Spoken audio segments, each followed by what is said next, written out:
Good morning, welcome to the IG Market News. It is the 1st of July 2013. I'm Brenda Kelly.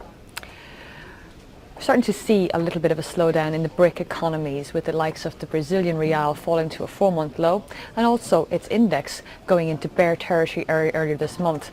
Same thing has happened in Russia, where we're seeing increased pressure on the ruble there. So what was last year's key area to get involved in looks to be a little bit shaky right now. We've also seen Goldman Sachs decide to put a short position on some of the stocks involved in the emerging markets story. So it remains to be seen whether or not we'll see a pullback from there in the coming days or months, and possibly over the longer term. It has got good properties associated, but in the shorter term there is a few headwinds to worry about.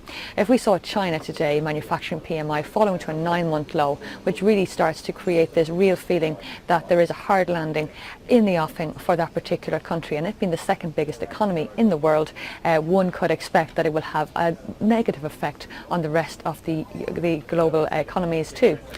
Let's look forward to the FTSE, which doesn't really reflect what's happening in the UK economy and is very much deriving 1/3 of its revenue out of the emerging economies.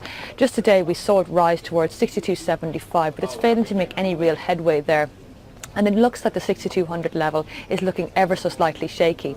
Sure, we are above the 200-day moving average, and over 60% of our clients are currently long on the FTSE, but for the most part there is no real feeling that what we've seen has just been a correction. This could be the beginning of a new downtrend.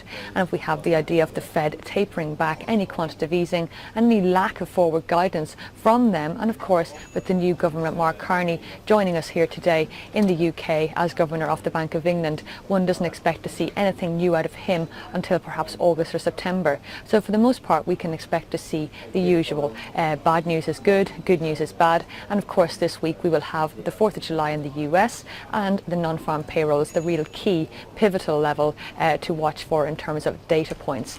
But with in volumes probably going to be a little bit lower due to the Independence Day weekend, any sort of moves, whatever direction that might be, could well be exacerbated, and if they're to the downside we can expect to see the 200-day moving average give way ever so slightly. For more information, please log on to IG.com.